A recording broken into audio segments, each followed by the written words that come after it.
जय श्री कृष्ण बाळको बाळको आज આપણે ગણિતમાં પ્રકરણ 8 વધુ ભારે કોણ એ આજે આપણે નવું પ્રકરણ શીખીશું। એમાં આપણે અમુક વસ્તુ યાદ રાખવાની છે જે આપણે યાદ રાખી લઈએ। અનાજ કરિયાણું શાકભાજી જેવી વસ્તુઓનું માપન વજનમાં થાય છે।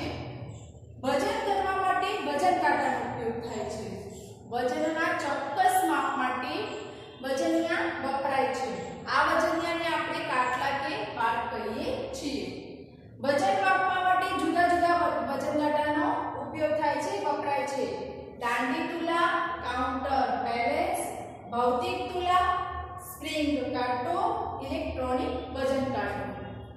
બાળકનો વજનનો મોટો એકમ કિલોગ્રામ ગણાય છે જેને આપણે ટૂંકમાં કિગ્રા તરીકે કહીએ છીએ। વજનનો નાનો એકમ ગ્રામ છે। 1 કિલોગ્રામ બરાબર બાળકનો 1000 ગ્રામ થાય છે। હવે આપણે કિલોગ્રામના વજનિયા જોઈ લઈએ કે કિલોગ્રામની અંદર કયા કયા વજનિયા આવે છે। તો 1 કિલોગ્રામ, 2 કિલોગ્રામ, 5 કિલોગ્રામ, 10 કિલોગ્રામ અને 20 કિલોગ્રામ। હવે આપણે ગ્રામના વજનિયા જોઈએ તો ગ્રામની અંદર કયા કયા આવે છે તો 1 ગ્રામ, 2 ગ્રામ, 5 ગ્રામ, 10 ગ્રામ, 20 ગ્રામ, 50 ગ્રામ, 100 ગ્રામ, 200 ગ્રામ અને 500 ગ્રામ।